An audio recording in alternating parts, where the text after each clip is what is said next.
Imagine you join a game filled with a bunch of 8-year-old children, and the only thing you need is survival and chaos. It's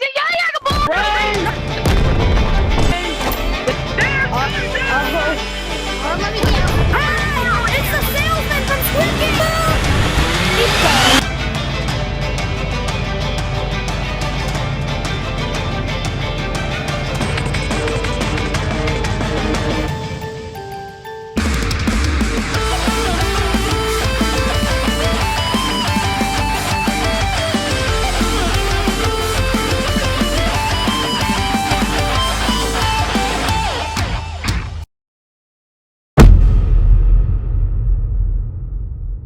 Hello and welcome to the theory of animal company, biomes, and the canopy lore. Now, this game has a lot to offer, but when you try to look at a story, you just get a bunch of shambles, a bunch of just mixed up pieces in a puzzle that's unsolved, almost unsolvable. But I will do my best to try and put that piece together. If you're any familiar with the words lethal company, yeah, that's kind of what this is, but it's its own show. Surprisingly, sort of. You do collect items, you do collect scrap, and put it into a machine to make money. Or as this game like to reference, nuts. And before I get too sidetracked, I do have to say that we are going to be going in 3 segments. How to play, the maps and the bases, and then the story and the lore. And so let's start with how to play. You know, your typical, you find junk, you put it in the machine, you get money, you get items, and then repeat, and repeat, and repeat, and repeat, and then eventually you'll be able to kill those mobs and obtain new items, and then, yeah.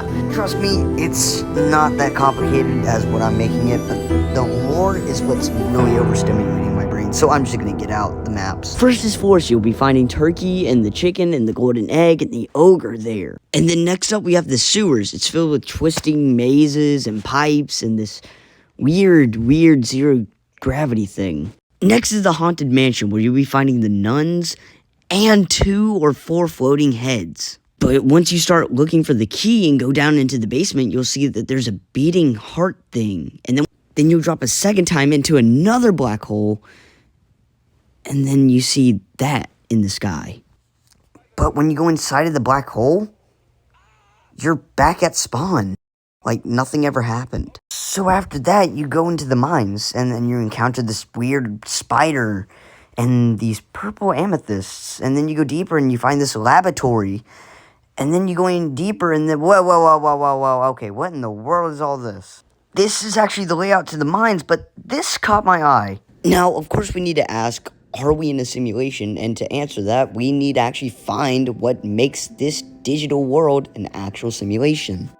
Now, when I first started playing the game, I did find one thing.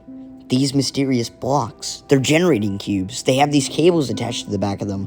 And if you follow that cable, you'll go over to the VR headsets, and they go inside these machines that power up the headsets, and it helps you get items. And if you still need some sort of evidence, which I'm surprised by, then look over at this photo that somebody took. When you look at this photograph, you can obviously see that there are boxes back there filled with VR headsets. So that only means that the box has been there even before the headset. And trust me on this one, I'm right. So how does this lead to us being in a simulation? Now we're getting to the good stuff. The bore tunnels. And it makes so much sense because you don't find this in a regular mine shaft. So what are in the bore tunnels? Well, when you go down, you can already find out that in them are cables. Long holes of cables. And if you go down even further, you'll see even more cables. But then you find this. This is a computer circuit. So that means that we're inside of a computer now. And what probably shocks me the most is that we don't actually have a height for our gorilla brethren. So you know what that means? We have to do our own math equation. So let's start with the computer chip. Obviously that we know that computer chips can be really small, but how small exactly? Well, we're talking about a standard microchip. Then that means that it's only 0.5 millimeters tall. But when we look at the gorilla, he doesn't have an exact height to be confirmed. So we have to just go and think outside the box. One other thing that sticked out to me is that how small other things can be than a microchip. So we're going from 5 to 1. So let's look at number 5. Microchips, 1 to 25 millimeters. MEMS, 1 to 100 micrometers. transitors 10 to 100 nanometers, nanostructures 1 to 100 nanometers, and lastly, human DNA 2 nanometers. Now you're probably wondering why I just named off a bunch of smaller items than a microchip. Well, there's a reason. We didn't just list off random stuff, we're combining that random stuff into form the gorilla, which after doing some calculations is only 392 micrometers tall and small enough to fit inside of a microchip.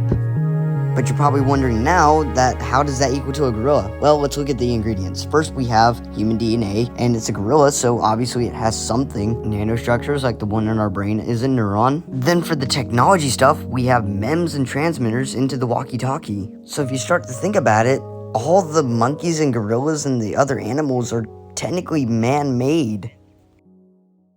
So, in conclusion, after everything we've been through, everything we talked about, it only leads to that this world of Animal Company is a simulation.